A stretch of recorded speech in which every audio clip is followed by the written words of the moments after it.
Mesdames et messieurs, bonjour. Depuis le 28 octobre, où il a été au cœur de l'actualité au Bénin, cet homme arrivé troisième à l'élection présidentielle de mars 2016, ou encore deuxième ex-aequo, selon le président Patrice Talon, a disparu de la scène publique et politique. Il a même quitté la tête de ses affaires, mais il est resté un citoyen proche du peuple, puisqu'il n'a cessé d'apporter son assistance aux populations démunies.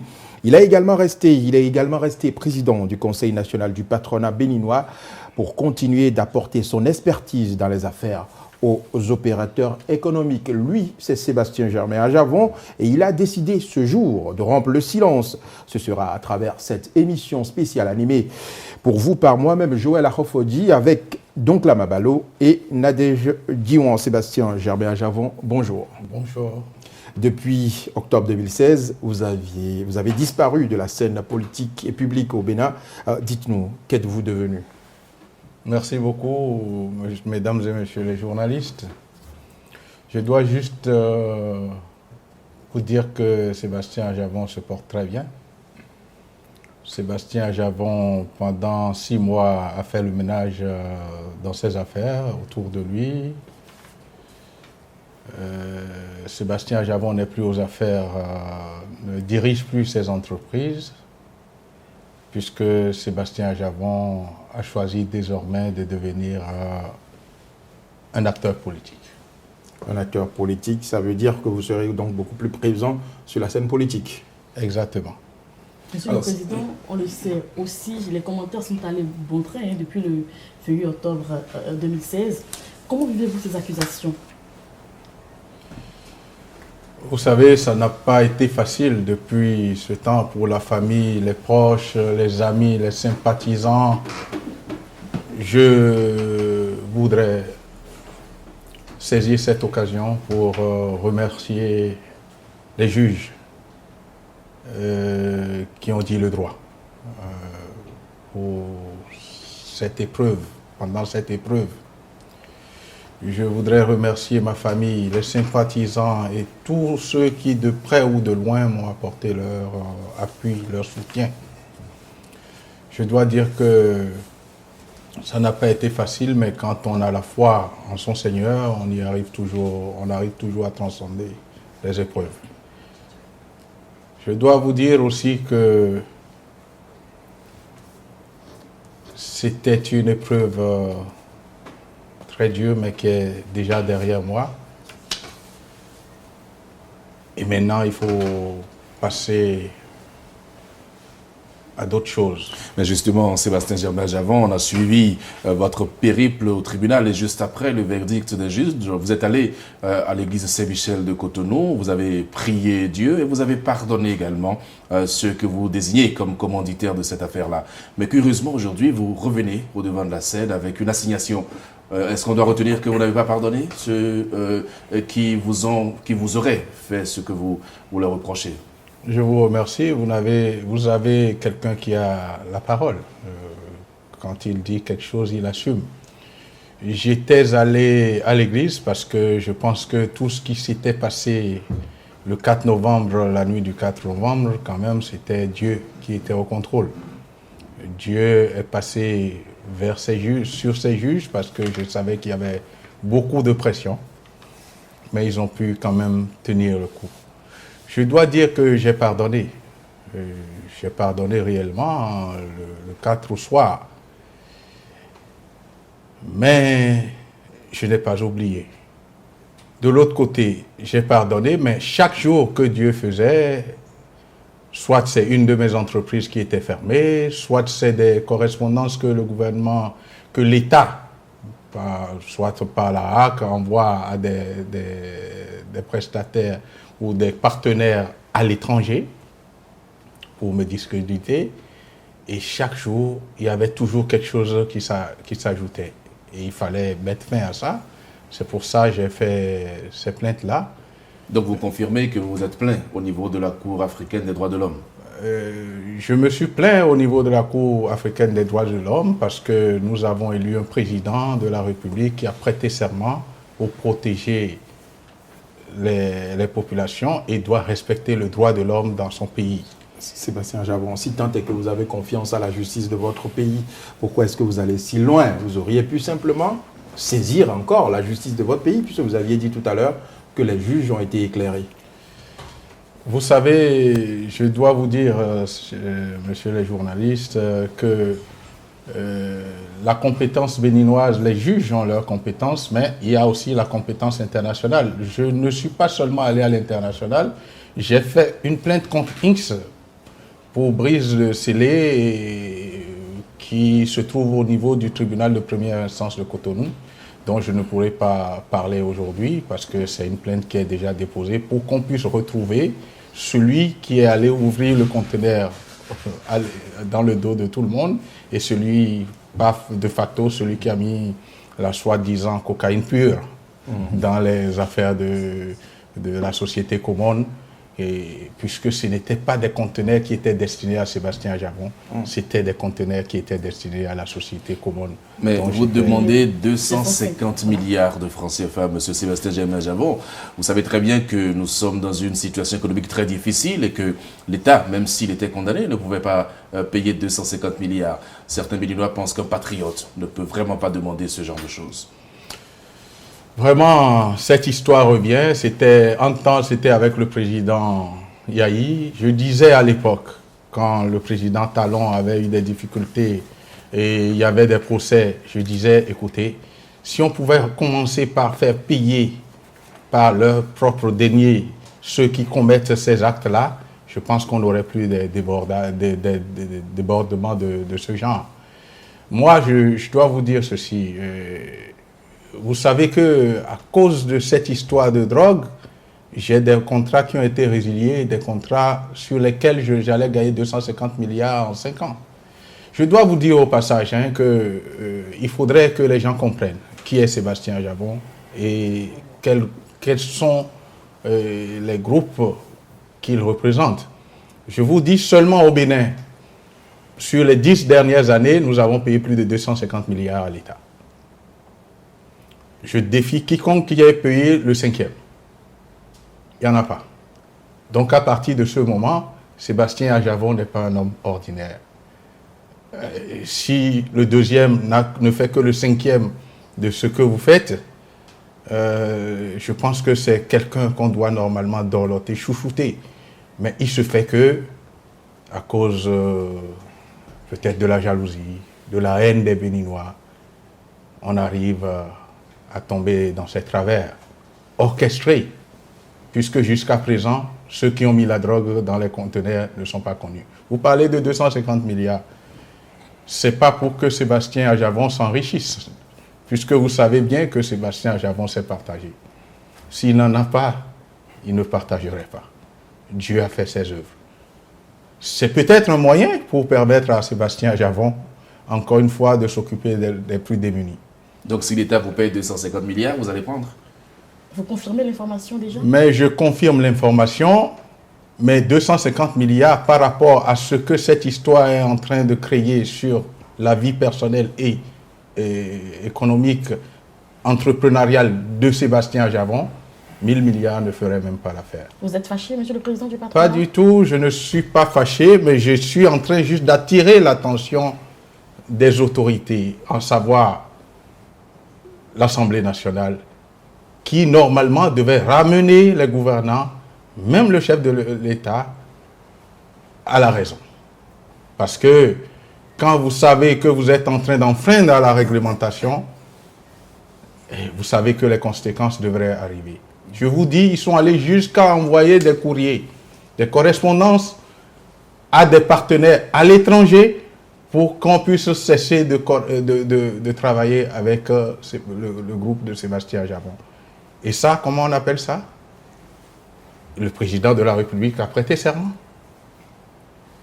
L'Assemblée nationale devait veiller au grain pour que quand il y a ces dérapages, qu'on puisse rappeler le président de la République, le gouvernement à l'ordre et lui dire « Attention, ce que vous êtes en train de faire là, c'est du parjure. » Est-ce que vous vous êtes plaint à l'Assemblée nationale? L'Assemblée nationale n'est pas censée savoir tout ça. Mais je dois vous dire que je me suis plaint à beaucoup de personnes, mais... Est-ce que vous l'avez fait officiellement? Parce qu'il y a des voix quand même pour porter plainte. Il y a la Cour suprême. Vous auriez pu saisir la Cour suprême.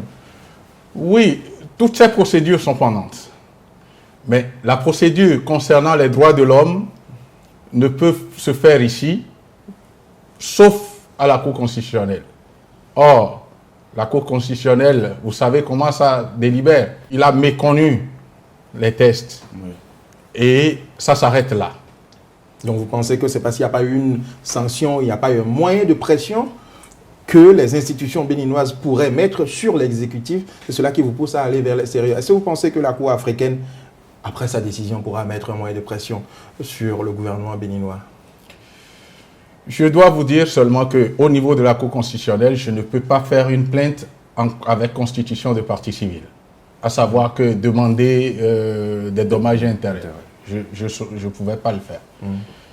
Au niveau de la Cour africaine des droits de l'homme, la chose est faisable. Et c'est ce que j'ai fait. Cela ne veut pas dire que Sébastien Javon a déjà gagné. Chacun affûtera ses armes. Et nous allons nous rendre devant le juge. Et le juge pourra nous dire qui d'entre nous a raison. Mais quand on crée des dommages, il faut en faire face. Et si vous gagnez, vous allez empocher les 250 milliards? Moi, je dois vous dire seulement que ne regardez pas 250 milliards, c'est juste pour amener les dirigeants de ce pays à l'ordre.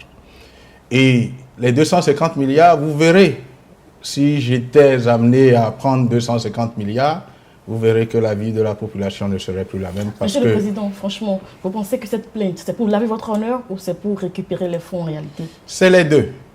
C'est les deux. Parce que, vous savez, chaque année, j'ai un budget qui me permet d'aider la population.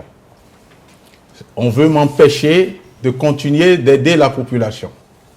Je viens de vous dire tout à l'heure qu'il y a même eu des contrats sur lesquels, en 5 ans, je pourrais gagner 250 milliards. Et c'est sur quelques contrats seulement. Et il y en a d'autres. Mais je dois vous dire, l'argent, ce n'est pas ça qui est important. Mais l'honneur, ça vaut plus que ça. Certainement que vous vous aviserez, comme l'a dit l'autre, en son temps, quand la Cour africaine va délibérer sur les 250 milliards. Sébastien Javon, alors, vous êtes le premier des opérateurs économiques du Bénin. Vous êtes le président du patronat. Au regard de ce que vous venez de développer par rapport à vos propres affaires, qu'est-ce qu'on peut dire aujourd'hui du climat des affaires au Bénin? Comment appréciez-vous le climat des affaires au Bénin?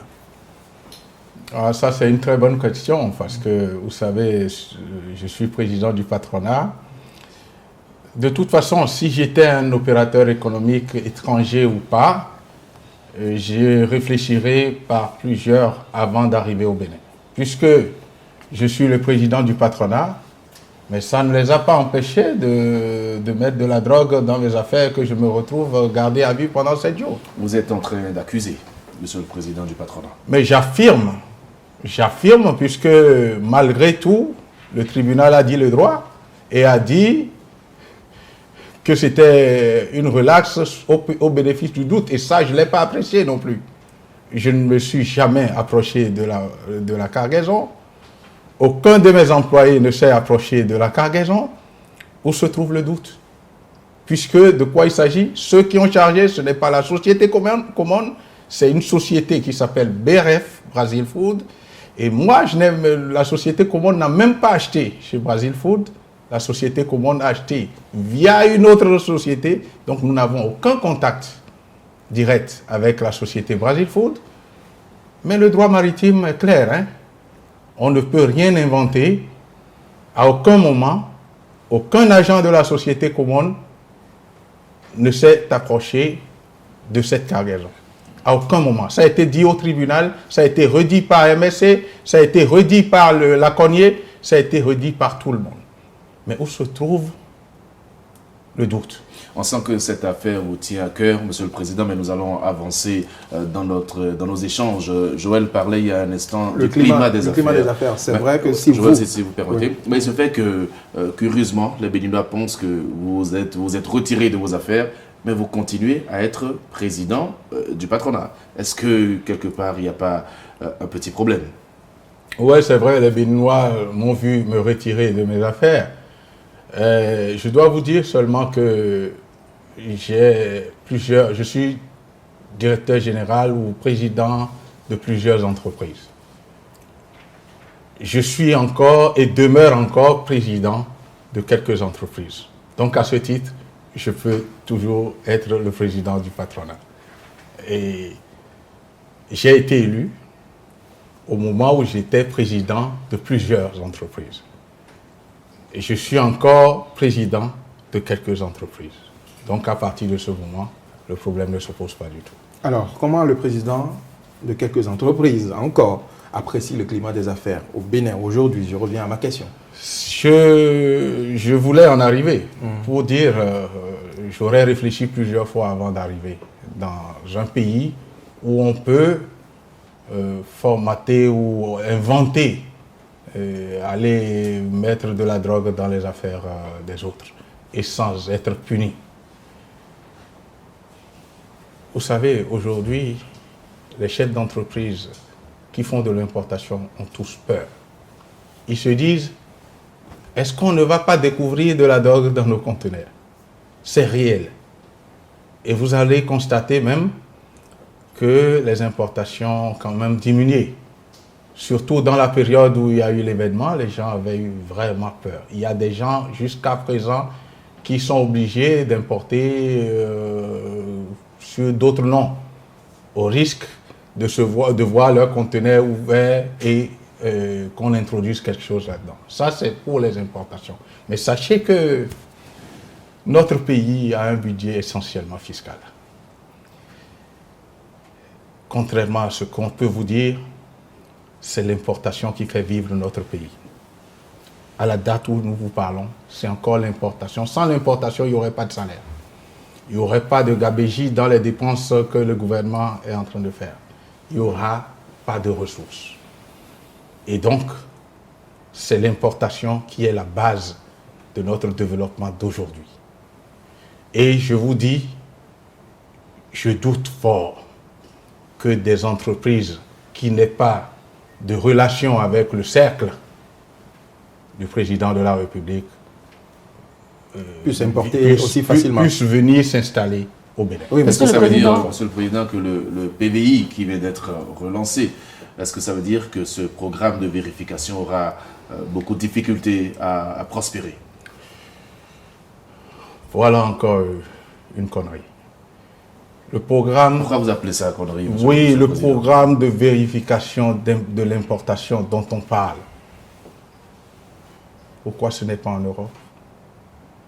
Pourquoi c'est seulement en Afrique qu'on amène ces... Mais ce n'est pas seulement au Bénin, c'est dans d'autres pays Mais africains. je parle de l'Afrique. Mais ce n'est pas parce que les gens font mal que nous allons les copier. Ce qui s'est passé avec cette histoire de PVI à l'époque, nous on a perdu des plumes, on a perdu des milliards, nos entreprises au Bénin. C'est juste, PVI ça veut dire quoi? On vient se gréver sur les importations par une société privée qui prend de l'argent sur chaque conteneur débarqué au Bénin. Non, il y a le scanner quand même, Monsieur le Président. Je vais vous expliquer. La vérification. Je vais en arriver. Je vais en arriver. Le scanner, on pouvait doter de notre port des scanners. La douane devait avoir ces scanners depuis. Et ces scanners, je vous jure, même à 4 scanners, on serait autour de 10 milliards. Et donc, ça allait être la propriété de l'État. Et si on doutait même de la franchise des douaniers, on pouvait mettre des unités mixtes. On pouvait faire d'autres combinaisons pour mieux cerner la chose. Mais on n'a pas besoin d'amener une autre entreprise privée il se fait que cette entreprise est ou était l'entreprise de notre président de la République. Il n'est plus propriétaire de cette entreprise. Mais il a été, même pour l'éthique, seulement l'éthique, cette entreprise ne devrait plus faire affaire avec l'État. Ça, c'est pour ce qui concerne le scanning. Le scanning, avec 10 milliards sur plusieurs années, nous allons gérer correctement le scanning et contrôler, scanner plusieurs conteneurs chaque année. Mais je vous dis, le scanning seul pourra coûter aux contribuables béninois chaque année minimum 10 à 15 milliards. Le scanning seul. C'est comme ça qu'on gère un pays. Donc pendant ce temps, on dit qu'il n'y a pas de l'argent dans le pays. Mais il y a quelques-uns qui se greffent sur l'opération d'importation que nous faisons pour s'enrichir sur le dos du contribuable. Donc vous pensez que c'est un moyen détourné pour... Mais je viens de l'expliquer. Pour se mettre au beurre. Je viens de l'expliquer. Il n'y a pas de raison de confier le scanning à des privés. C'est la douane qui doit faire ce travail. Il faut tout faire pour que nous comprenions que nous devons équiper notre douane. Quand vous allez à l'aéroport, vous allez voir le scanner. Qui sont autour de ces scanners-là? C'est des douaniers. Parce que là-bas, ce n'est pas intéressant. Il n'y a pas d'argent à prendre sur chaque bagage qui passe. Mais Au port, chaque conteneur, qu'il soit scanné ou pas, est facturé par qui vous savez. Est-ce que ça veut dire que vous allez cesser d'importer, M. Sébastien Djamba-Javon? Je suis un Béninois et personne ne n'arrêtera mes importations dans le pays. Si c'est fait dans les règles de l'art, nos problèmes, si on voulait l'empêcher. Mais si c'est fait malencontreusement, arbitrairement, je vais me plaindre à qui de droit pour pouvoir avoir réparation. Mais ça, ce n'est que le scanning. Il y a le tracking. Le tracking, c'est le suivi des cargaisons juste d'un point A à un point B. Est-ce qu'on a besoin d'aller prendre une société privée pour faire cette opération-là? Parce que le tracking, tout le matériel, le dispositif ne coûte même pas plus de 3 milliards. Et ça, c'est pour de bon. Mais qu'est-ce qui se passe aujourd'hui? L'entreprise dont il est question, qui appartient à qui vous savez, ou aux parents, aux proches de qui vous savez, c'est interdit. En tant que chef de l'État, il ne peut plus faire des affaires avec l'État. Le président a répondu à cette question lors de sa dernière sortie. Oui. Il dit que ce n'est pas parce qu'il est président de la République qu'il va détruire tout ce qu'il a construit de ses mains depuis des années. Il aurait évité d'être le président de la République. À partir du moment où tu es président de la République, aucune de tes entreprises, ni de ta femme, ni de tes enfants ne peut plus commercer, ne peut plus faire des affaires avec l'État.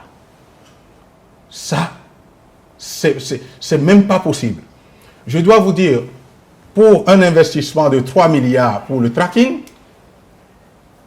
je suis sûr qu'en une seule année, l'entreprise touchera près de 10-15 milliards. En une seule année. Vous voyez ce que ça veut dire? Et pendant ce temps, regardez la misère du peuple. Mais regardez ce qui se passe. Mais le chef de l'État l'a reconnu. Il dit, vous avez faim.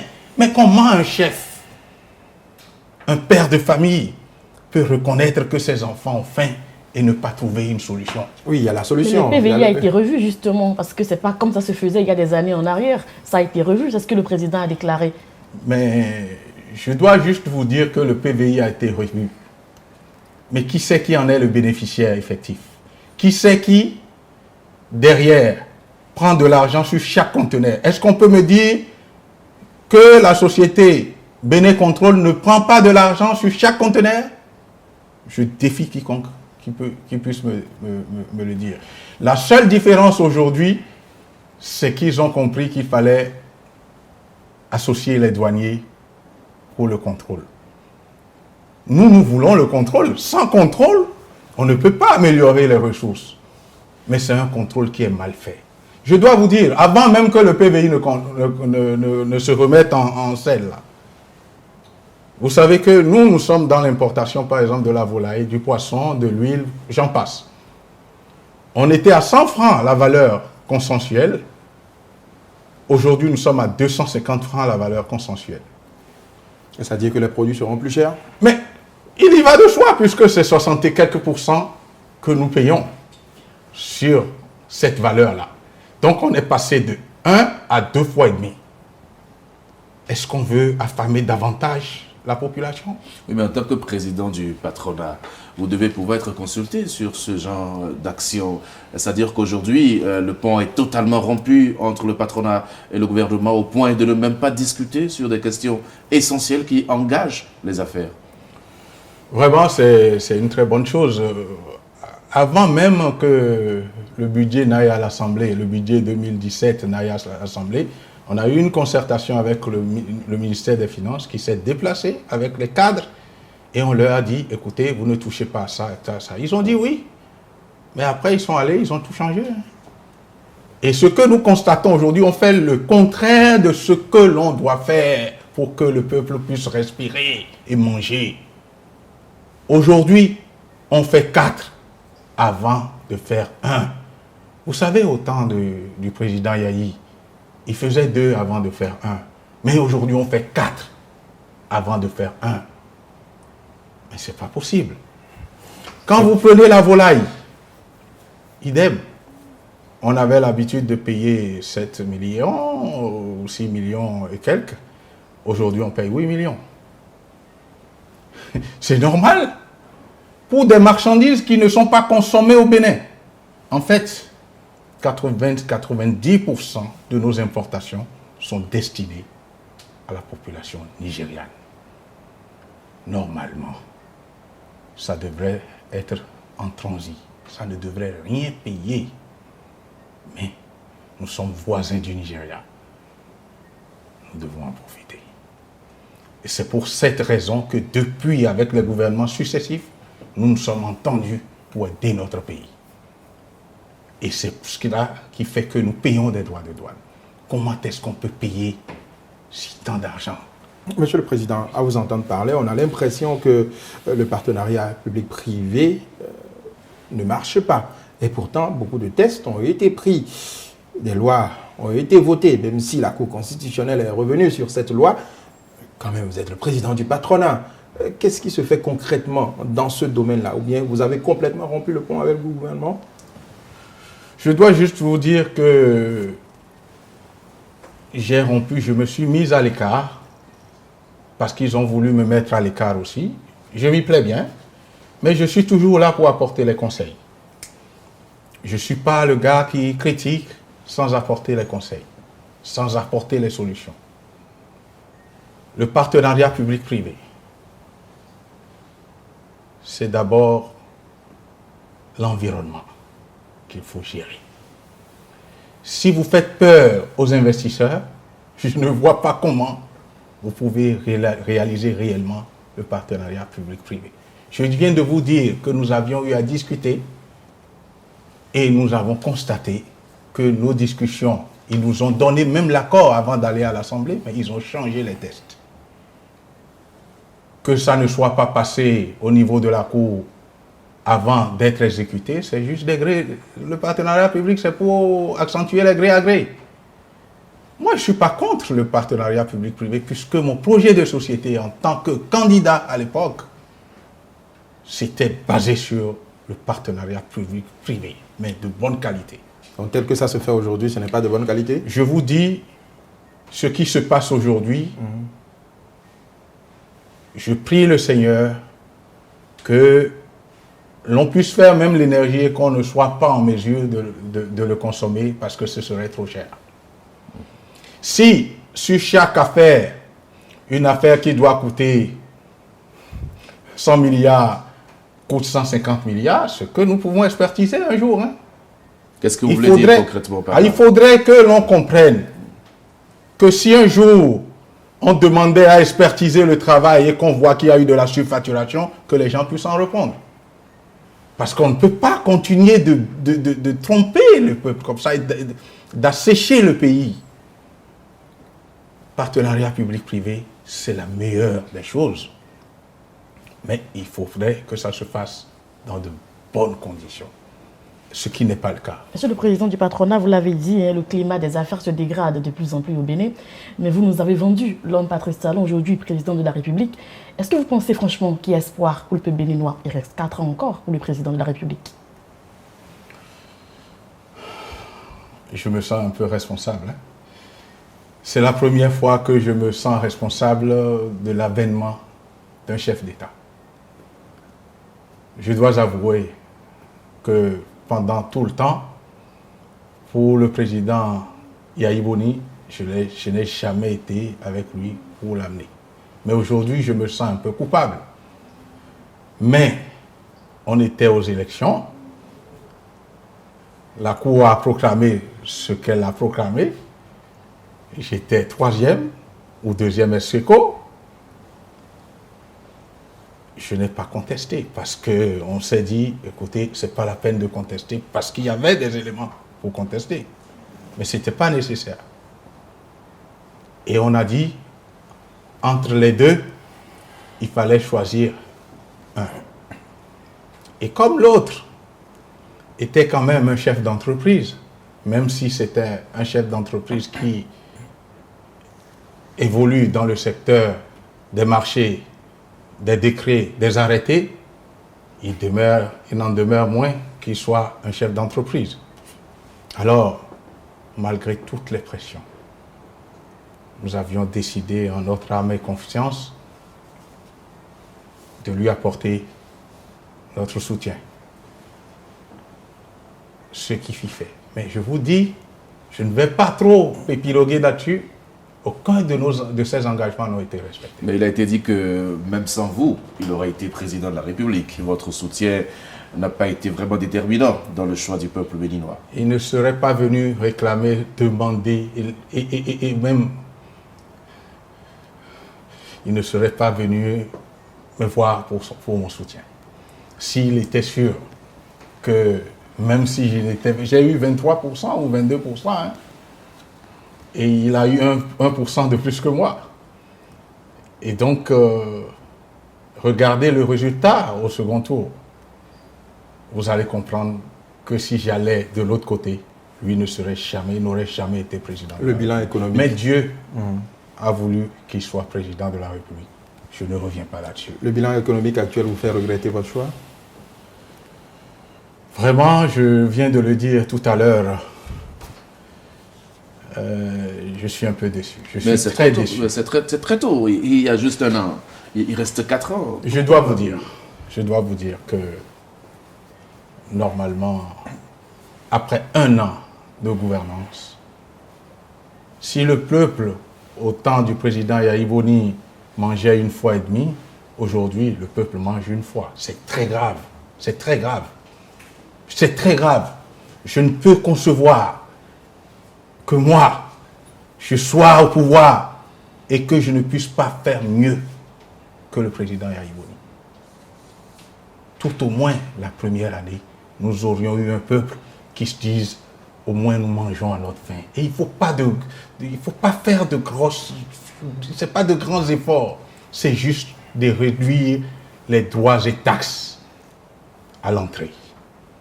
C'est juste de réduire les droits et taxes. Tenez, le président de la République a dit la dernière fois qu'il faudrait qu'on change. Qu'on change de direction, qu'on change de modèle économique. Mais lui-même, dans la même émission, a dit « ça prendra du temps ». Alors, quand on dit ça, quand on sait que ça doit prendre du temps, qu'est-ce qu'on fait? On fait d'abord avec ce qu'on a. On l'entretient en attendant que l'on mette un soi-disant modèle, un autre modèle économique, à savoir la production. La production, ce n'est pas du jour au lendemain. Je dois vous dire, ils ont été dans la production, ils ont été dans le coton des décennies. Quelles sont les usines qu'ils ont mis en place pour fabriquer les tissus? Oui, justement, parlant du coton, Monsieur le Président, aujourd'hui, la campagne cotonnière 2016-2017 est positive. Le Président de la République l'a dit.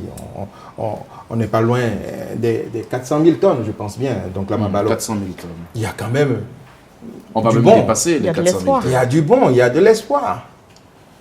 Merci beaucoup. Vous voyez, vous avez affaire à quelqu'un qui est un agrégé en économie appliquée. Vous ou qui? Moi, à Sébastien Javon. Lui aussi, il a un expert en économie appliquée. Non, bon, c'est pour ça, moi, on ne me trompe pas. Et je vais éclairer la lanterne de la population. Pensez qu'on trompe. Je vais vous éclairer aussi parce que vous pensez déjà qu'il y a de l'espoir. C'est quand même... Ils ont parlé de 400 000 tonnes. Oui. Et c'est des privés qui sont dans un secteur depuis des décennies. Vous prenez un secteur en tant que privé. Si vous ne faites pas mieux que le président Yahya, dans ce secteur dans lequel vous êtes et dans lequel vous avez le monopole, contrairement à ce que le chef de l'État dit, je n'ai mis un franc.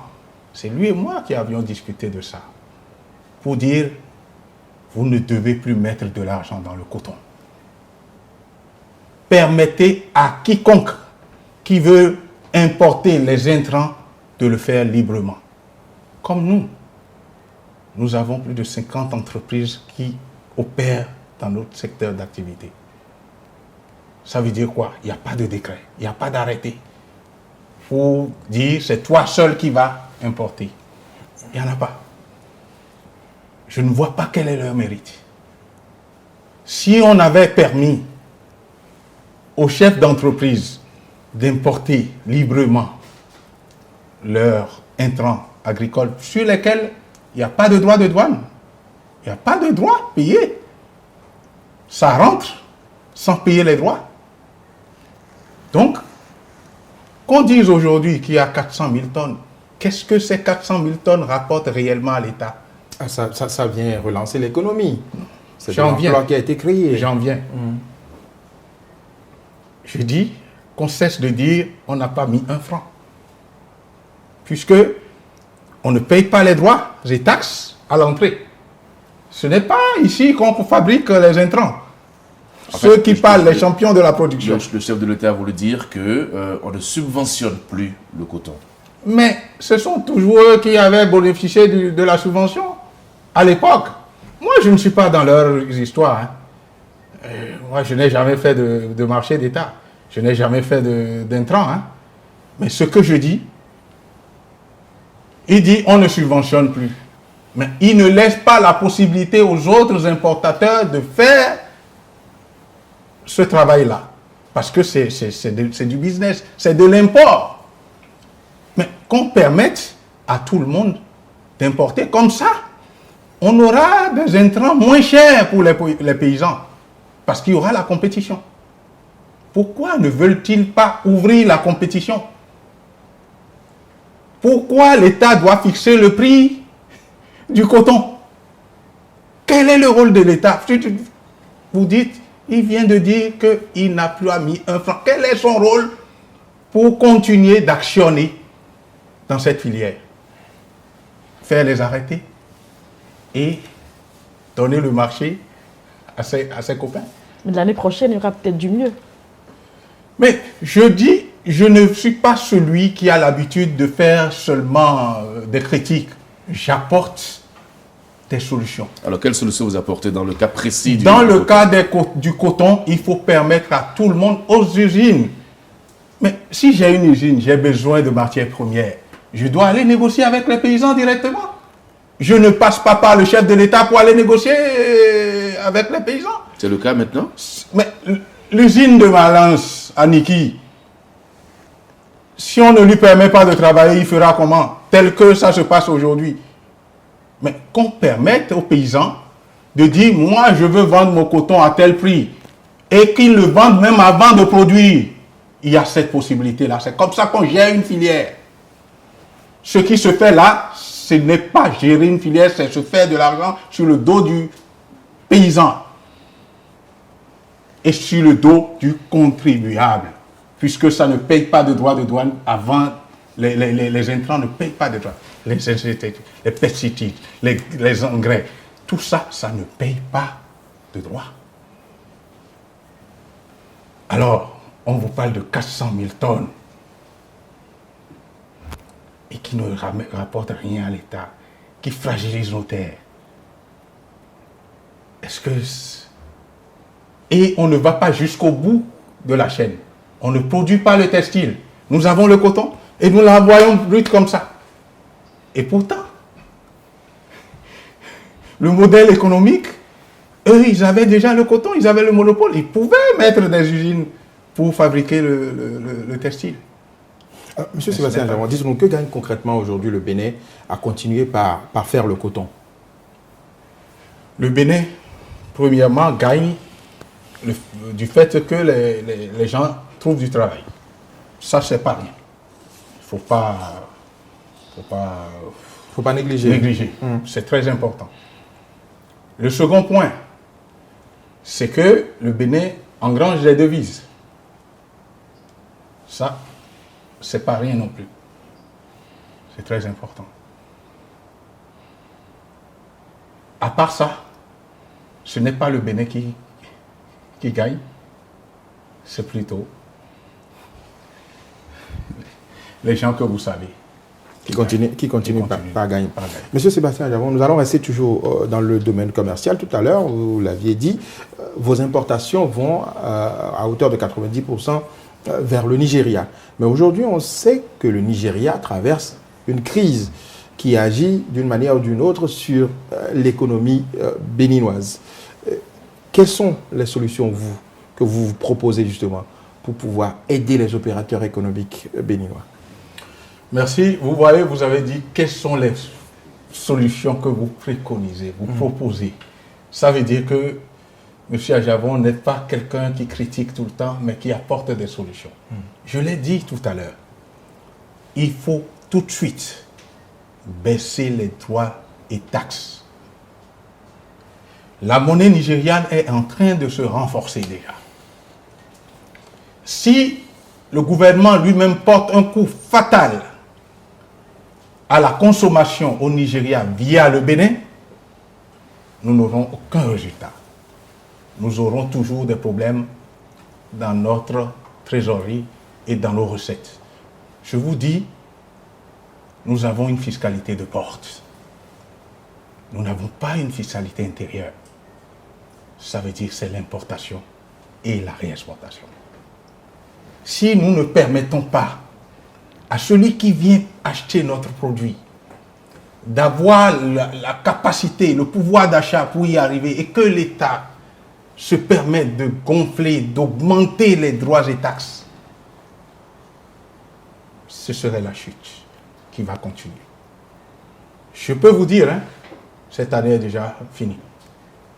Parce que quand tout ça, il faut voir d'avance. Il faut tout préparer. Et ça, ils ne savent pas le faire. Mais quand on ne sait pas faire, on s'entoure des meilleurs. On ne poursuit pas les meilleurs pour les sortir du pays. On les chouchoute. Pour moi, la crise au Nigeria, là, n'est pas une chose insurmontable. C'est une opportunité, selon vous? Le Nigeria reste et demeure une opportunité, contrairement à ce que le chef de l'État a dit la dernière fois. Il n'a jamais dit le contraire, le président de la République. Si. Il a dit qu'il faudrait que le Nigeria cesse d'être une opportunité pour nous, avec son modèle que lui pense, et qu'il lui-même dit, attention, ça va prendre du temps. En attendant que le temps qu'il ne puisse mettre ce modèle en place, qu'il laisse ce qui existe et qu'il l'accompagne. Tenez, vous savez que un ministre a écrit et a demandé aux populations de ne plus manger les produits congelés. C'était une recommandation. Ce n'était pas une injonction. Le ministre a dit qu'il déconseille fortement aux populations de continuer à consommer ce genre de produits à cause des raisons sanitaires que nous connaissons. Mais je vais vous dire, mes chers journalistes, vous savez, les produits congelés sont les produits les plus contrôlés au Bénin, en importation. La production ici, aucun vétérinaire ne va surveiller ce qui est produit localement. Mais tout ce qui vient en importation, avant d'ouvrir un seul conteneur, la direction, les services vétérinaires sont là. Ça veut dire quoi? S'il y a un petit problème, et les problèmes, ça ne manque pas, c'est cyclique. Il y a la grippe aviaire à tel endroit, il y a ci, il y a ça. C'est pour ça que les vétérinaires sont là. Et au passage, ils ne sont plus nombreux. Il faudrait que le gouvernement, j'aurais été à leur place, j'aurais déjà recruté des vétérinaires. C'est les médecins après la mort. Ils disent, ne consommez pas. C'est quelque chose que vous-même vous avez contrôlé. Pourriez-vous dire de ne pas manger? Mais et vous avez perçu des droits de douane dessus? Mais je vais les attirer pour ça aussi. Non, il faut que nous soyons dans un pays normal. Monsieur Sébastien Germain-Javon, le reproche que vous faites aussi, c'est d'assigner très facilement les paisibles citoyens. Chaque fois qu'il y a un problème, vous parlez d'assignation. Est-ce que c'est votre façon de régler les problèmes? Mais que puis-je faire d'autre? Nous mettons de l'ordre dans le pays. L'impunité, il faut que ça s'arrête. Moi, mon problème, c'est que le peuple puisse vivre correctement. Et sans qu'on ne va pas mettre de l'ordre dans la maison. Mais le chef de l'État a dit à Parapou, est-ce que vous êtes prêts pour l'impunité? Mais c'est à nous qu'on va parler d'impunité. Mais c'est dans l'autre cas que l'impunité se trouve. C'est pas moi qui ai demandé de ne plus poursuivre qui que ce soit. Moi, je suis poursuivi, ils m'ont gardé à vue. Pendant ce temps, est-ce que vous savez que le code de procédure pénale dit c'est quand la personne n'a pas de garantie de représentativité que vous le gardez, que vous la gardez. Mais qu'est-ce que nous avons constaté? Sébastien a été gardé à vue. De quoi le chef de l'État a peur avec ses ministres? Il faut qu'il apprenne à aussi être gardé et voir ce que c'est. Il a été gardé une fois. Non, 24 heures, c'est rien du tout. Monsieur le Président, moi j'en ai eu multiplié par 7 quand même. On va revenir à la question du Nigeria. Est-ce que vous pensez que le géant de l'Est n'est pas suffisamment pris en compte dans la stratégie gouvernementale? Mais ce n'est pas moi qui ai dit. Le chef de l'État a dit il ne faudrait pas que les échanges de Naira et les baisses de Naira nous soient fatales. Il faudrait qu'on aille dans une autre approche. Mais avant même que l'approche ne soit prête, l'autre approche, il faut entretenir celle-là. Celle-là qui leur permet de voyager, de payer les salaires et de vivre comme ils sont en train de vivre. Certainement, c'est dans le cadre de leur stratégie qu'ils ont lancé un programme d'action de gouvernement, un programme ambitieux. Monsieur Sébastien Germain-Javon, vous avez suivi ce programme, le PAG, même le budget 2017 du gouvernement. Que pensez-vous de toutes ces initiatives? C'est quand même ambitieux. Je vous remercie. Vous savez bien que je suis quelqu'un de très ambitieux, mais mes ambitions ne sont pas démesurées, moi. Je dois juste vous dire que par rapport au budget, j'ai dit à tous les députés qui voulaient m'entendre, vous ne pouvez pas attendre maximum 700 milliards de recettes intérieures et aller prêter 1250 milliards. Ce n'est pas possible. Vous allez payer comment? Puisque le PAG dont il est question, c'est 9 000 milliards.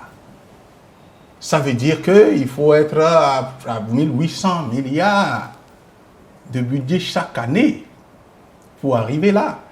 Mais le ratio, les agrégats, si même ils n'ont pas fait l'économie pratique comme nous. Il y a de grands économistes autour qui ont pensé la chose, ont quand même qui ont été sorti le document. Mais l'agrégat dit clairement que quand tu n'as pas 50% de recettes, tu ne peux pas aller prêter le double. Les 50% restants, tu ne peux pas aller les prêter puisque tu vas payer comment? Le Bénin va payer comment? Je vais vous dire ce qui se passe. Le président de la République a dit quelque chose la dernière fois.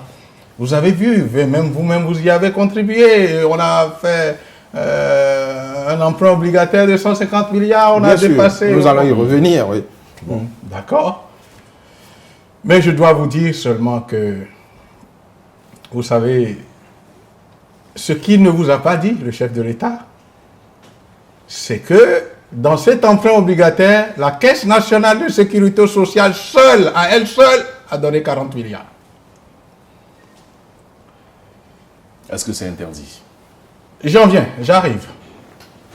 Les banques ont été forcées de payer, sinon on viendrait leur ramasser les DAT, les dépôts à terme de la caisse qui se trouve être dans les banques, dans toutes les banques du Bénin pratiquement. On leur a dit, si vous n'accompagnez pas, nous allons retirer les dépôts de la Caisse nationale de sécurité sociale, qui n'appartient pas à l'État. Qu'ils vous souviennent, on s'est battu pour que le président de la République, le président Yahi Boni, ne puisse s'en saisir. Je suis parti de là. Métoignon était PCA, président du conseil d'administration de la Caisse nationale de sécurité sociale. Il s'est battu pour que la Caisse se porte toujours mieux. Mais qu'est-ce qui se passe maintenant?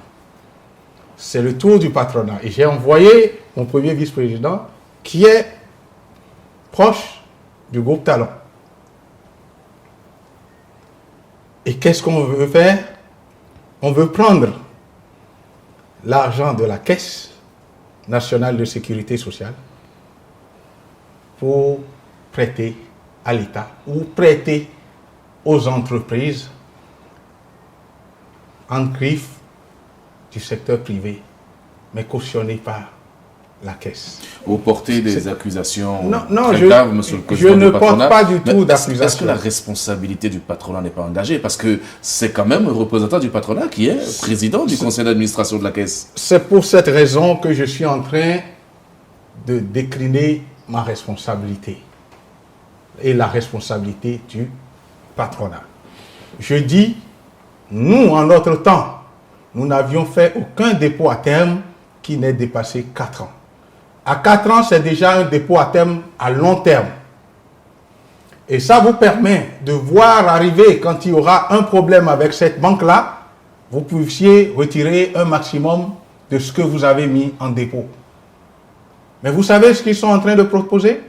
De faire un dépôt à terme de 12 ans, 14 ans. Un dépôt à terme. Ça veut dire quoi? Ça veut dire que on prend l'argent de la Caisse, on bloque pour une longue période, et ça permet aux banques qui ont pris cet argent de prendre aussi des engagements à long terme. Oui, mais si l'argent de la Caisse ne travaille pas pour l'instant, il faut bien tourner l'argent pour que cela puisse rapporter à la Caisse. Mais c'est ce que nous avons toujours fait, mais dans des courts délais. On ne peut pas mettre l'argent de la Caisse dans les banques pour 12 ans.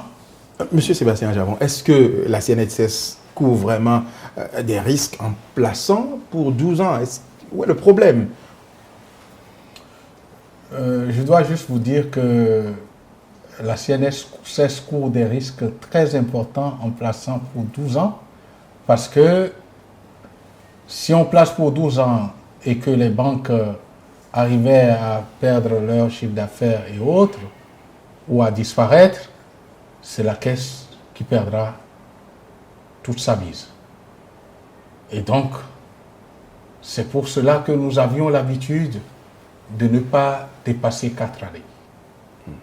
Parce on a le temps de voir venir et de réduire le DAT que nous avions auprès de ces banques-là. Est-ce qu'il y a un encadrement juridique qui interdit ça? Est-ce qu'il y a des textes qui interdisent qu'on place pour 12 ans? Oui, il y a un encadrement au niveau de la Caisse nationale de sécurité sociale qui dit qu'il y a des prêts, des DAT à long terme, à moyen terme et à court terme. Et ce que nous mettons dans le long terme au niveau du DAT, c'est maximum 4 ans. On ne saurait aller au-delà de 4 ans pour un dépôt à terme dans une institution financière au Bénin. Oui, mais quand on fait un dépôt, il y a toujours des garanties. Il y a les assurances qui sont là pour qu'en cas de perte, qu'en cas de problème, subvenir ou bien intervenir pour rembourser. Où se trouve la crainte? Vous savez, le vrai problème au niveau de la Caisse, c'est que quand une banque tombe en faillite, c'est la caisse, l'épargnant qui a le plus d'argent vient en dernière position. C'est d'abord, on commence par les petits épargnants et il y a les employés. C'est bien après que les gros épargnants arrivent. Et dans ce cas, rassurez-vous, quand il y aura un crash du genre, la caisse perdra. Ce sont les populations béninoises qui risquent d'avoir des problèmes. Tout à fait, les employés, les employeurs qui cotisent auprès de la Caisse nationale de sécurité sociale auront de gros soucis pour leur retraite.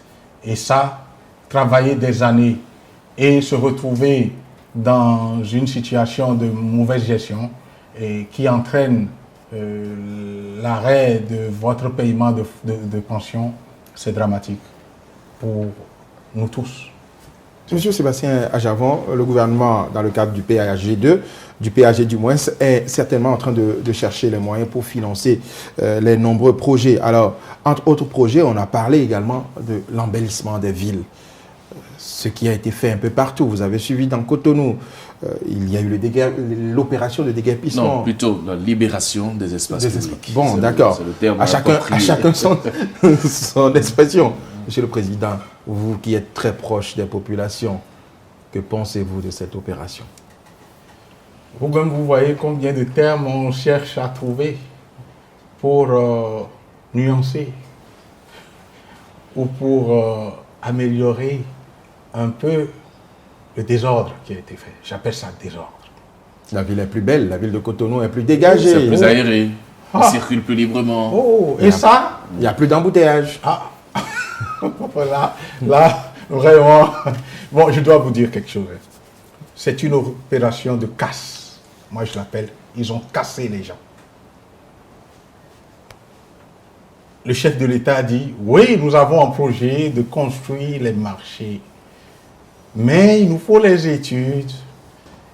Mais écoutez, les études n'ont pas été faites. Mais on est allé déguerpir ou bien libérer. Les études prennent du temps, c'est ce qu'il a dit aussi. Mais on le sait tous. Donc on ne va pas libérer avant d'aller faire les études. C'est très grave. C'est pour ça que je vous disais tout à l'heure que il y a un problème. Il y a un problème de méthode. On fait 4 avant de faire 1.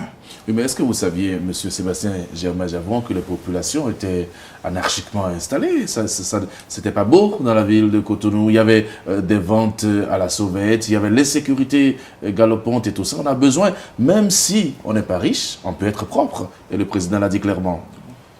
C'est pour ça que je vous disais, messieurs les journalistes, que c'est un problème de méthode. C'est un problème de méthode. On peut être pauvre et être propre. Est-ce qu'on a besoin d'aller casser avant d'être propre?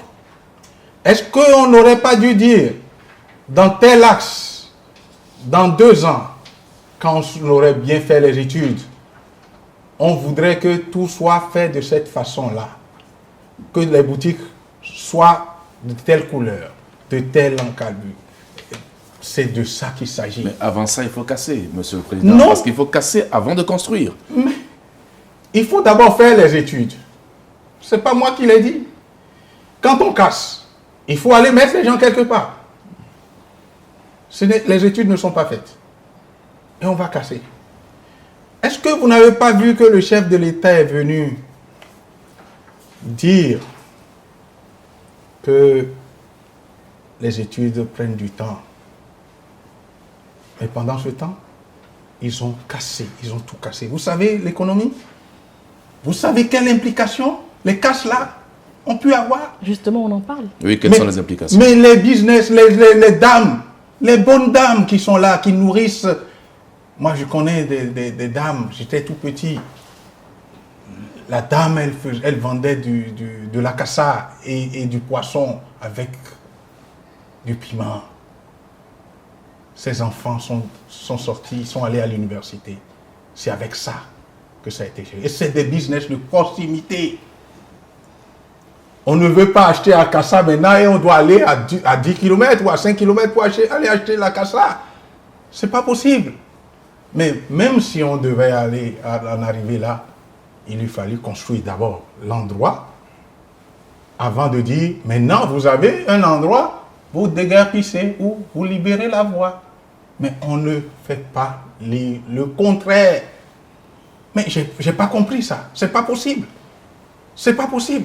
C'est du business de proximité. Moi, j'ai mangé mon apopo à l'époque. C'est dans le quartier. Je peux pas partir pour aller faire des kilomètres avant d'aller manger. Oui, mais le monde évolue, M. Sébastien Javon. Allez dans les autres capitales. Je viens de rentrer d'Abidjan. Vous n'allez quand même pas demander que Cotonou, la capitale, la vitrine de notre pays, continue pas à rester une ville sale. Je viens de rentrer d'Abidjan. Les baraques sont encore là. Je viens de rentrer de l'Europe, il n'y a pas longtemps, sur les Champs-Élysées. Je dis sur les Champs-Élysées, qu'on cesse de tromper le peuple. À Abidjan, on a cassé. À Lomé, on a cassé. Ce n'est pas seulement à Cotonou, ce n'est pas seulement au Bénin. Mais je vous dis, je viens de rentrer, je suis rentré hier d'Abidjan.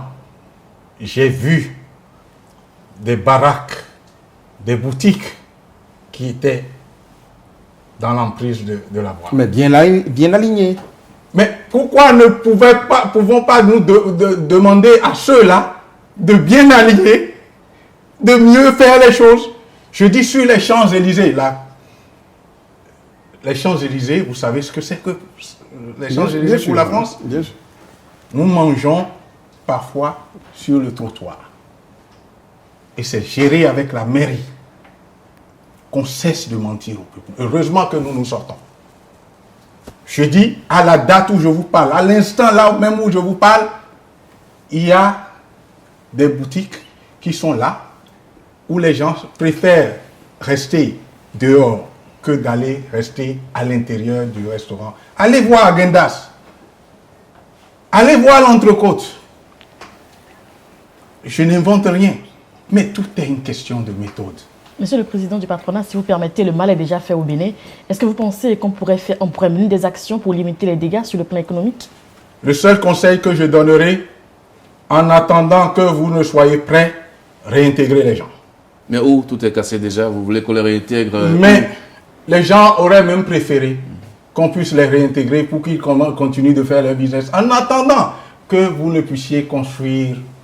Vous pensez que c'est encore possible de réintégrer? On parlera que le président fait du rétropédalage et ça pourrait lui nuire. Il vaut mieux faire du rétropédalage que de nuire à la population qui vous a élu. Mais le président de la République a dit, j'ai choisi de faire ce qui est impopulaire. Ces populations se sont installées sur l'espace public. On ne refuse pas. Mais c'est des populations qui ont toujours payé des droits et des taxes à la mairie.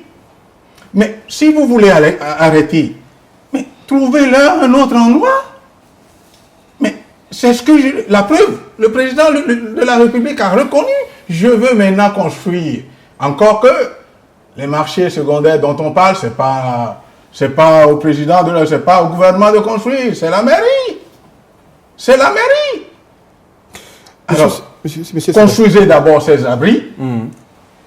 Même si vous voulez que ce soit des abris modernes, climatisés et tout, faites-les d'abord. Et par la suite, vous demandez aux gens, maintenant vous avez des abris, si vous ne vous déplacez pas, nous serons obligés de venir vous enlever.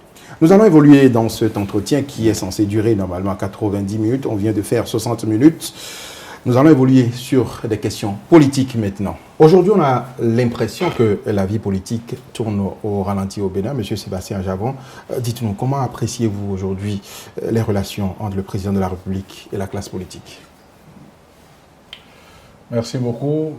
Je dois dire que le chef de l'État a pris pour credo les réformes politiques en priorité. On s'aperçoit qu'à la fin des 12 premiers mois, le chef de l'État n'a pas pu réussir à faire la révision de la Constitution. À cause des mains visibles, comme peut-être la vôtre? Non, vous savez, je ne savais pas, je ne pensais même pas que ça pouvait être l'affaire du chef de l'État seul. En fait, il avait fait une constitution taillée sur mesure. Une constitution. Oui, madame. La constitution du Bénin devrait être quelque chose, ça devrait faire l'objet d'un consensus. On ne devrait pas voir que c'est taillé sur mesure, c'est fait pour le chef de l'État. Sinon, ce que je lui aurais conseillé, c'était qu'il voit tous les aspects, tous les acteurs qui discutent et qui disent qu'est-ce qu'on retient, qu'est-ce qu'on ne retient pas dans la réforme avant que ça n'aille à l'Assemblée. Je profite de cette occasion pour remercier les 22 plus 1 qui ont rejeté.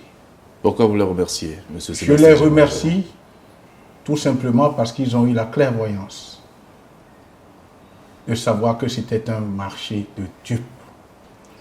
Je remercie aussi je ne remercie pas les autres, je dirais, je comprends ceux qui ont estimé qu'il fallait envoyer la révision de la Constitution, le projet, à la commission des lois ou amendement de bonne foi. Mais ce que les 23 autres ont dit, ils disent, si on envoie à la commission des lois, puisque c'était taillé sur mesure, il y avait beaucoup d'imperfections, il fallait corriger beaucoup de choses dessus, à chaque fois, il faut passer au vote par 42 pour accepter. Et les 42, c'est très facile de l'avoir. Ça veut dire qu'à la fin, au niveau de la plénière, nous aurons toujours le test sans qu'on ne puisse avoir à faire réellement des amendements dessus. Donc vous pensez que le Bénin se porte mieux avec sa constitution actuelle? Mais madame, c'est cette constitution qui a permis au président de la République d'être là. Non, tout le monde veut qu'il y ait une révision de la constitution. Vous l'avez d'ailleurs dit dans votre projet de société, mais vous avez voulu qu'il y ait révision. Bien aussi. sûr, mais c'est une révision consensuelle. Ce ne serait pas la révision de Sébastien Javon, ce serait la révision du peuple. Et dans tous les cas, je dois vous dire que même si les 100% des députés à l'Assemblée avaient voté, il y a la jurisprudence qui est là. Le consensus, c'est le peuple. On irait quand même devant le peuple. Une constitution avec si tant d'amendements et qu'on ait peur de présenter ça au peuple? Non, je connais notre peuple. Si les choses qui sont dans ce projet sont bien enlevées et bien corrigées, le peuple votera à une grande majorité. Mais comme on avait voulu en faire un projet personnel, on avait peur que le peuple sanctionne. Mais le peuple est souverain. Monsieur Sébastien Javon, voulez-vous dire que vous aviez eu à jouer un rôle dans cette affaire? Bon, vous êtes des journalistes, vous voyez bien ce qui se passe. Vous avez vu les députés qui ont voté pour? Parmi ces députés-là, vous n'avez pas vu qu'il y a un certain nombre qui, il y a presque un an, étaient derrière à Javon? Bien sûr. Bien sûr. Mais ils ont voté pour. Oui. Mais cela ne veut pas dire que Sébastien Javon est pour. Ça veut dire que j'ai laissé libre cours. Demandez-leur si j'ai fait pression. J'en ai appelé au dernier moment 2 d'entre eux. Je dis, mais la tendance va au rejet pour qu'on retourne la copie au chef de l'État pour qu'il puisse corriger avant de renvoyer. Donc, je dois vous dire simplement que s'il y a eu de l'argent, eux-mêmes savent d'où est-ce que l'argent est arrivé. Pour moi, ça n'était pas un enjeu. Mais le président de la République a parlé de main visible, n'est-ce pas, dans le choix qui a été fait. Est-ce que vous vous retrouvez Pas du tout. dans ça? Pas du tout. Écoutez, j'ai demandé aux députés qui m'avaient accompagné de faire ce qu'ils veulent. La preuve, vous avez vu? Ils ont dit, j'ai discuté avec eux, ils disent non, nous voulons qu'on l'envoie au niveau de la commission des lois. Donc la recevabilité, nous voulons la voter. par la suite, s'ils n'acceptent pas nos amendements, nous rejetons. Est-ce que les députés, à part 2 d'entre eux, est-ce que les députés qui ont voté contre étaient avec Ajaron? Pas du tout. Ce que je souhaiterais dire, c'est qu'il faudrait qu'on puisse se donner un peu de l'éthique. Il faudrait qu'il y ait de l'éthique dans la politique. Parce que si tout ce que vous dites, on dit, c'est des menteurs, plus personne ne vous respecte. Qu'est-ce que vous voulez dire par éthique dans la politique? Mais des gens... Vous voulez confirmer ce que Mme Rosine Soglo a dit, que les choses circulent? Non, moi je n'ai pas vu. C'est la doyenne, Mme Rosine Vieira Soglo, qui a dit, ils nous ont achetés. C'est pas bon. C'est pas bien pour nos députés. Et mieux, vous avez vu, quand nous on allait aux élections, et le président Talon, et Sébastien Javon, on avait peut-être une trentaine de députés. Tout le reste était allé de l'autre côté. Mais vous avez vu comment ils ont été laminés. Et dès qu'ils ont fini, on a fini les élections, on change de veste. Oui, je vais accompagner le président Talon. Quelle morale on laisse à nos enfants? Où se trouve l'éthique? La conviction, elle n'existe plus. Donc, je dis, il faudrait que la classe politique change. Il faut que ça change. Que le chef de l'État ne pense pas que c'est avec l'argent qu'il peut les régler. La preuve, il y a d'autres qui ont refusé peut-être de prendre. Mais on peut vous faire le même reproche, Monsieur le Président, puisque vous êtes désormais homme politique, et beaucoup de Béninois pensent que c'est avec l'argent aussi que vous avez pu manœuvrer les acteurs politiques. Donc le reproche que vous faites au Président de la République pourrait vous être fait également à vous. Ce reproche ne pourra même pas être fait envers moi, puisque je viens de vous dire que ceux qui m'ont accompagné lors des dernières élections présidentielles ont voté pour. Bien que je ne sois pas d'accord. Je ne suis pas d'accord pour qu'on puisse voter. Je suis d'accord qu'on puisse rejeter, qu'on lui redonne sa copie et qu'il aille discuter avec tous les aspects, les acteurs politiques, qu'on mette ce qu'on doit amender et puis qu'on envoie un projet qui ne soit plus projet président Talon, que ça soit projet du peuple béninois. Monsieur le Président, la Constitution a été rejetée. Le président Talon a sorti une nouvelle carte. Il avisera en 2021. Il peut être candidat en 2021. Vous savez, moi je dois vous dire clairement, je ne souhaiterais pas que la Constitution, dans le sens du mandat une fois renouvelable, soit touchée. Je ne souhaiterais pas. Ça veut dire quoi? Ça veut dire que le président Talon pourra aviser, mais le peuple décidera. Il ne suffit pas de dire j'aviserai, je serai candidat. Non, ça c'est le choix du président Talon. Mais le peuple décidera s'il peut encore être le président de la République. Vous ne voyez pas comment on s'acharne pour éliminer Ajaron? Mais est-ce que vous-même... Ajaron n'a pas encore levé le petit doigt. Oui, mais monsieur Adjavon, dites-nous, est-ce que... je vais poser cette question, mais ça me rappelle déjà un débat qu'on a eu à faire ici avec vous. Est-ce que vous serez candidat en 2021? Comme je vous l'ai dit, en 2021, je mettrai la barre très haut. Je le dis pour la raison simple que si je ne sens pas que je dois venir pour rendre service, pour être utile et plébiscité par la population, peut-être que je n'y serai pas. Comment vous allez sentir ça? Nous sommes tous là. Vous venez de dire dans l'émission qu'il y avait beaucoup de rapprochements, beaucoup de coalitions qui se mettraient en place. Vous comprenez bien que si tous ceux-là se mettaient ensemble pour dire Il faut que Sébastien y aille. Plus la ferveur populaire. Nous avons maintenant le temps de structurer les choses et de savoir ce qui se passe à chaque base. Monsieur Sébastien Ajavan, vous savez qu'au Bénin, il y a la foule et la population. Tel que vous parlez, est-ce que vous ne risquez pas d'être embrouillé par la foule? Pas du tout, pas du tout. Nous avons mis 6 mois, nous avons fait des erreurs, nous allons corriger. Et dans tous les cas, 2021, c'est loin. Il faut qu'on travaille d'abord. Il y a les élections législatives, il y a les élections locales, communales, et après, il y a les élections présidentielles. Commençons par nous préparer pour les élections, les premières élections.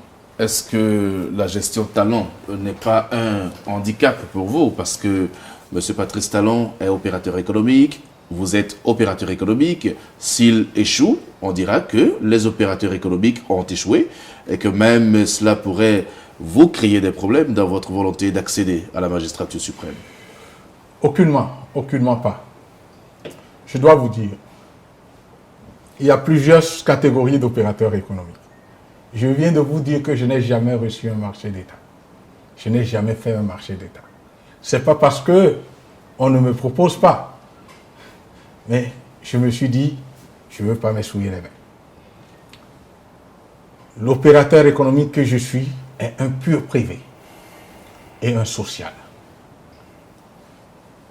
Quel opérateur économique le président Talon est? Je laisse le peuple juger. Ce n'est pas à moi de juger. Dans tous les cas, il n'est pas dit que Sébastien Ajavan doit forcément être le président de la République du Bénin. Que Dieu nous prête vie. Si je dois accomplir des œuvres plus grandes pour le pays, Dieu est au contrôle. Je laisse tout dans les mains du Seigneur. Vous venez donc de le dire, vous allez aviser, comme l'a dit l'autre. Mais en attendant, vous l'avez dit également que vous êtes maintenant un acteur politique. Où est-ce qu'on peut vous positionner sur l'échiquier politique aujourd'hui? Êtes-vous toujours rupturien ou bien vous êtes un opposant aujourd'hui? Ou bien vous êtes dans le Bénin révélé? Vous êtes centriste. Oh, vraiment. Rupturien. Rupturien. C'est quoi? Révélé ou rénové? En tout cas, tout ce que En vous tout voulez. cas, moi, je vais vous dire ceci. Oui. Je suis Sébastien Ajavan et vous me connaissez. Tant que le chef de l'État, le gouvernement va poser des actes convenables, je serai toujours là pour accompagner. Je viens de vous dire que je n'étais pas contre la révision de la Constitution. Donc, je ne fais pas de la politique, je ne ferai pas de la politique aveugle. Mais quand ils feront mal, je serai là. Dans tous les cas, ni de près ni de loin, je ne suis associé à la gouvernance du président Talon. Vos 3 ministres sont toujours dans le gouvernement. Comment vous pouvez dire cela? C'est des adultes sous d'autres cieux. Suivez mes regards. Oui, mais vous faites une déclaration et demandez-leur de sortir du gouvernement. Tant qu'ils ne sont pas sortis, vous êtes liés par les Absolument. actes qu'ils posent. Vous êtes comptable. Leurs actes C'est vous vous qui les engagent. avez proposés. Je vais vous dire et vous redire que je ne suis engagé ni de près ni de loin à quelques actes qu'ils poseront au sein de ce gouvernement-là. Est-ce que j'ai été suffisamment clair? Pas à notre goût, monsieur le Qu'est-ce que président. vous voulez que je dise? Demandez-leur de quitter le sortir du gouvernement. Comme candidat Zana, il l'a fait par exemple. Ils sont adultes, vous l'avez dit, mais ils sont partis sous votre étendard. Les Là, on verra bien votre mail qui sera les visible. journalistes, vous êtes forts. Seulement que je dois vous dire, je ne tourne jamais autour du pot. Je vous ai dit, ce sont des adultes. Moi, là, s'ils ne tenaient qu'à moi, ils ne seront plus là. Vous leur avez demandé ça, ils ont refusé? Mais je viens de dire, s'ils ne tenaient qu'à moi, ils ne seraient plus là. Et comme c'est des adultes, ils ont des familles, je dois savoir raison garder. Mais en même temps, par rapport au choix des ministres, les politiques vous font le reproche d'avoir envoyé au gouvernement des personnalités qui ne sont connues d'aucune classe politique, qui n'ont pas un parcours politique, et que vous avez promu, alors que vous aviez beaucoup de politiques qui vous avaient soutenu pour être président de la République. Bon, peut-être qu'ils vous l'ont dit, mais moi, je n'ai pas eu un seul politique qui soit venu me le dire. Je dois vous dire,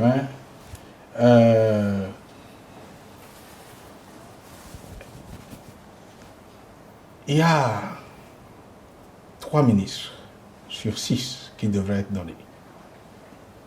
Si j'avais reçu les 6, j'aurais mis une dose politique. Et vous voyez, les politiques, vous leur parlez et ils ne font qu'à leur goût. Mais j'ai compris aussi que les acteurs non politiques pouvaient aussi rapidement se désolidariser. Puisque vous venez de dire, je ne peux pas aller les tirer de là où ils sont. C'est eux, en toute responsabilité. Maintenant, c'est des ministres de talent, du président Talon. Ce n'est plus moi qui... Je les ai envoyés pour une mission. Et moi, je dis, je sors de la mission. Donc, je n'irai pas les tirer de là, les sortir de force de là. Ils vont en aviser, Monsieur le Président. Ah, comme d'habitude. Maintenant, ils vont en aviser. Si c'est peut-être en 2021, ils aviseront. Il faut leur laisser le choix de leur responsabilité. Et c'est tout ce que je pourrais vous dire là-dessus, parce que je ne vois pas pourquoi on peut me reprocher aujourd'hui que j'ai mis que des gens. Je vais vous dire, il faut que vous compreniez. C'est le jour de la formation du gouvernement. Je vous fais cette confidence et que tout le monde doit comprendre. J'avais refusé d'y aller dans ce gouvernement. C'est toujours les conseils, sur les conseils des hommes politiques que j'ai accepté. Parce que nous, chefs d'entreprise, quand on dit, on respecte. Le crash devait commencer depuis. C'est eux qui m'ont dit, il faut envoyer. C'est le jour même où le gouvernement se faisait que j'ai envoyé ces 3 noms. Je dois vous le dire aujourd'hui. Donc, sachez que je n'ai plus de ministre au gouvernement. Ils y sont pour travailler pour le pays avec le président Patrice Talon. Alors, Sébastien, c'est clair maintenant? C'est suffisamment clair. Sébastien clair. Ajavon, aujourd'hui qui porte une nouvelle casquette, la casquette politique. À quand la création de votre parti ou de votre mouvement politique? Parce que on ne fait pas la politique en restant chez soi. Il faut animer le terrain, il faut avoir un groupe de pression. Ce serait pour très bientôt. Vous savez, l'histoire de drogue pure. Cocaïne pure. Cocaïne pure. Oui. Vous savez, je dois vous dire, c'est tellement allé loin. Ils sont allés jusqu'à dire que ça coûtait 9 milliards. Mais on a cherché sur Google, ça ne faisait même pas 200 millions de francs CFA. Et ceux qui l'ont dit sont encore libres de leur mouvement. Mais je dois vous dire, au passage, qu'ils avaient appris qu'on allait commencer par nous organiser sur le terrain. Et c'était la panique généralisée. Il faut qu'on trouve quelque chose à Javon pour qu'il ne puisse pas être candidat En 2021. en 2021. Est-ce qu'on a besoin de faire ça? Et ça, tous les jours que Dieu fait, on m'envoie des menaces pour dire, on t'a raté, c'est les fonctionnaires qui ont mal fait le travail, mais la prochaine fois, on ne te rattrape pas. Oui, mais On vous a dit ça? Mais vous je avez reçois reçu? des menaces. Oui, mais en Mais quoi- vous savez qui en vous quoi- menace? Est-ce que vous avez... Mais je m'en fous des menaces, je suis un Béninois.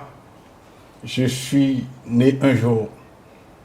Et un jour, je repartirai. Oui, de mais en cette quoi est-ce que terre. vous constituez une menace, Sébastien Ajavon, vous-même?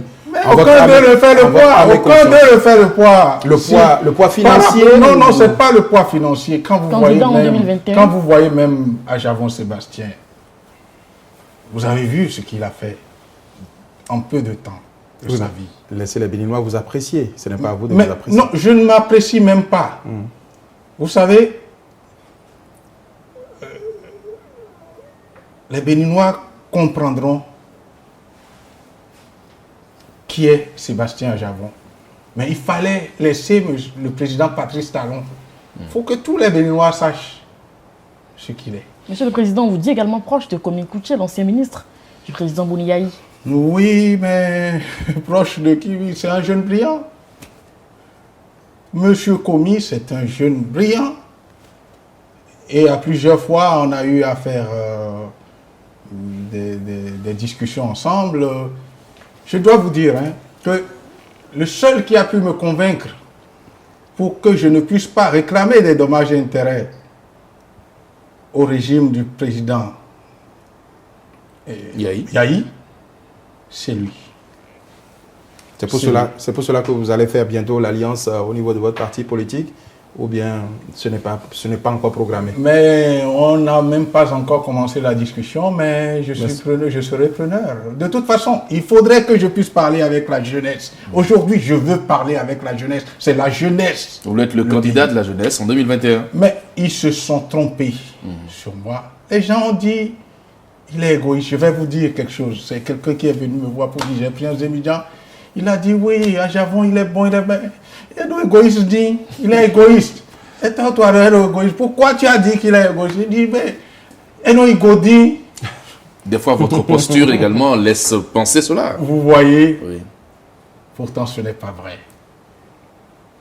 Celui qui est le plus proche encore de la population, c'est encore moi.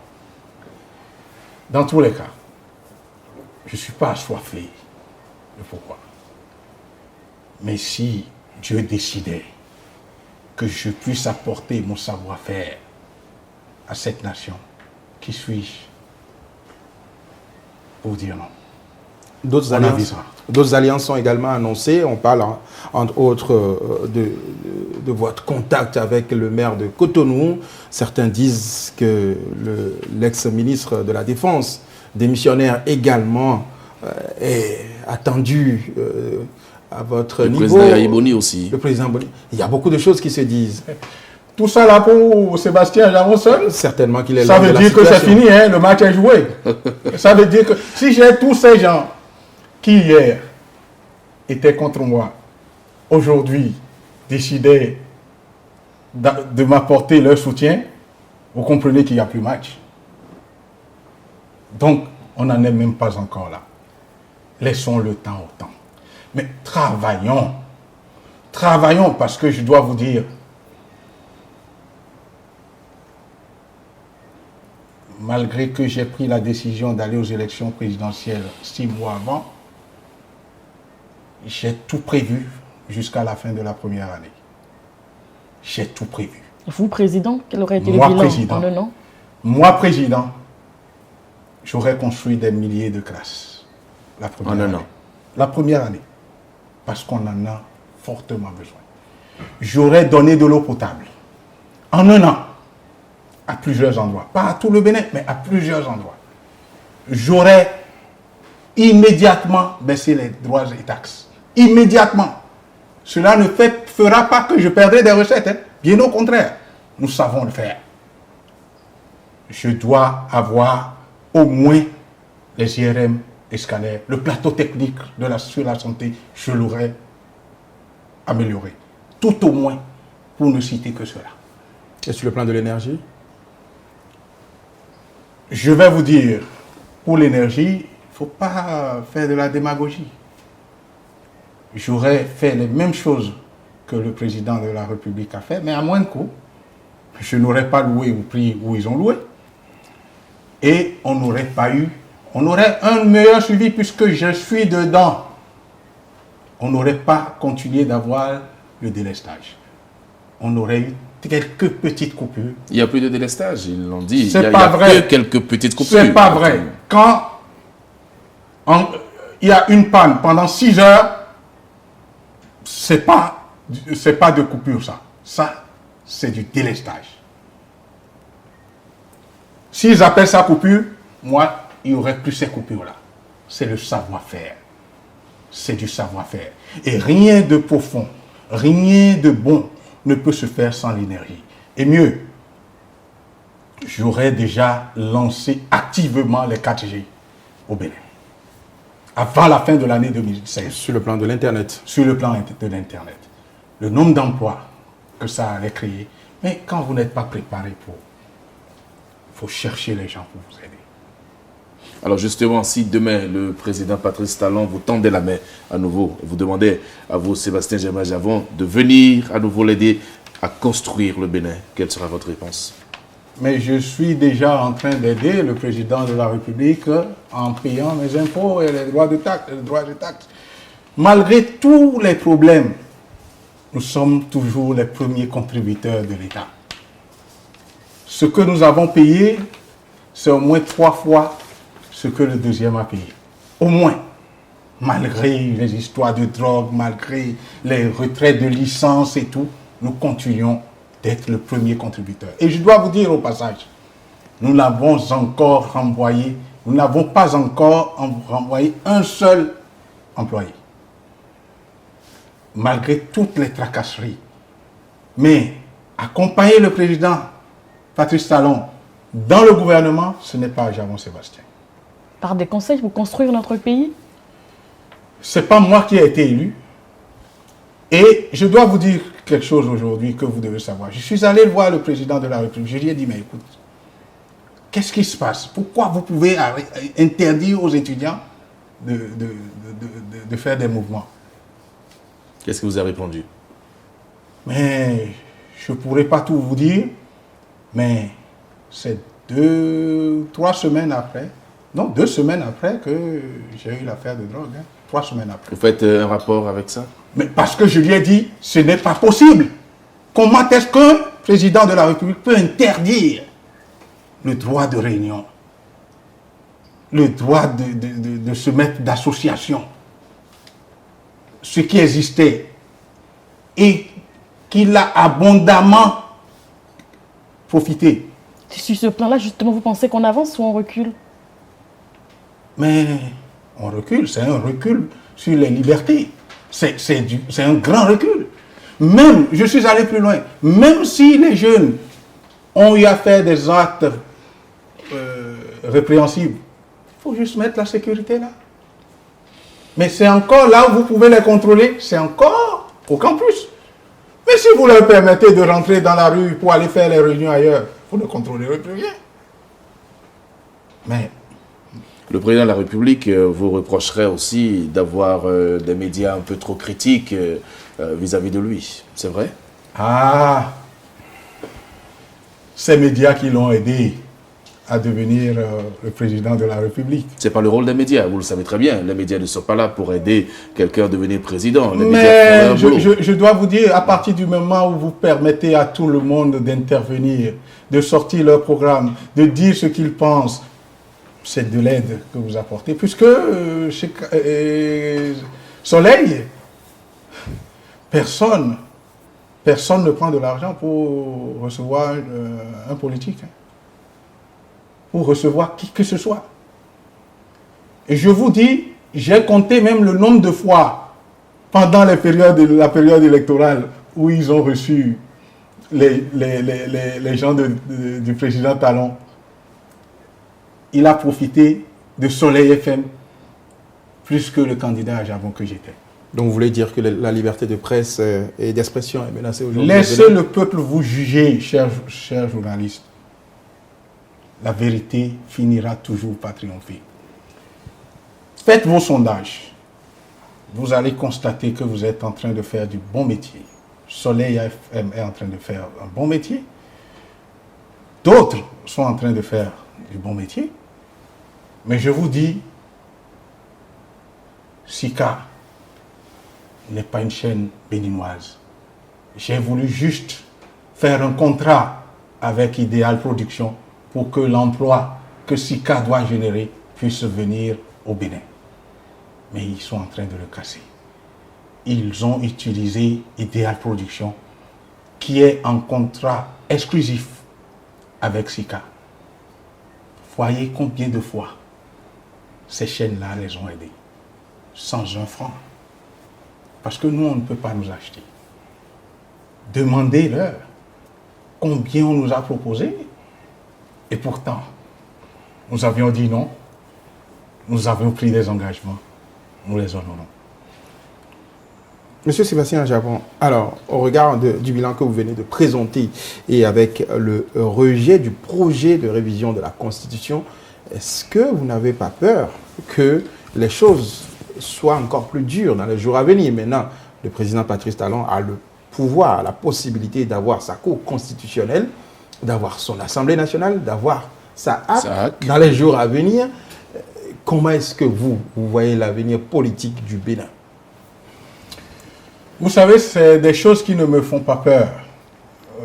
Le président de la République sortant, Yahi Boni, avait quand même eu sa cour constitutionnelle. Il avait quand même eu sa HAC. Il avait eu tout ce qu'il fallait. Mais quand l'heure a sonné, il est parti, oui ou non? Donc, le peuple béninois intelligent est un peuple mûr. Même si on a pu lui faire croire que j'étais le plan B, ils ont pu l'avoir une fois, mais ils ne l'auront pas la deuxième fois. Laissez le peuple béninois décider. Nous allons faire le travail de manière à ce que nous soyons prêts. Sébastien Ajavon est devenu homme politique, mais fera la politique autrement. Vous allez faire l'opposition? Vous serez le leader de l'opposition? Est-ce que vous allez contrôler une opposition contre Patrice Talon? Qu'est-ce que c'est qu'une opposition pour un petit pays comme le Bénin? Ce que je vous dirai, vous allez peut-être l'appeler opposition, parce qu'il s'y fait beaucoup de choses mauvaises, je dirais. Mais jamais, jamais, je n'irai l'applaudir quand il va faire de mauvaises choses. Jamais. Si c'est ça que vous appelez opposition, je l'assume. Monsieur le Président, est-ce que vous êtes bien dans vos chaussures? Vous n'avez pas peur? Je suis né un jour, je dois mourir un jour, et c'est pas parce que on doit avoir peur de la mort qu'on ne va plus dormir la nuit. C'est là même où vous allez mourir. Ce que je dis, le chef de l'État a pris des engagements pour protéger la population. Donc vous comprendrez bien que s'il m'arrivait qu'un seul cheveu de ma tête se perdait, arrivait à se perdre, il en sera le responsable. Il a le devoir de me protéger. Monsieur Sébastien Ajavon, est-ce qu'on peut considérer cette dernière intervention comme votre mot de fin? Je voudrais vous remercier de m'avoir permis de donner quelques-uns de mon point de vue. Et je voudrais remercier tous ceux qui ont, de près ou de loin, prié pour moi dans cette période du 28 octobre au 4 novembre 2016, lors de cet événement. Je voudrais remercier toutes confessions religieuses confondues et je leur demanderai de continuer de me porter dans leurs prières, de porter le pays dans leurs prières pour que le Bénin se porte mieux. Je vous remercie. Merci Sébastien Germain Ajavon. Madame, monsieur, ainsi prend fait donc cette émission spéciale de sa nouvelle vie d'homme politique en passant par le climat des affaires et l'actualité politique au Bénin. Sébastien Ajavon s'est livré sans réserve à nos questions. J'espère que vous aviez eu du plaisir à nous suivre. Quant à nous, Nadège Diwan, Donkla Mabalo et moi-même Joël Akhofodji, nous vous remercions de nous avoir suivis.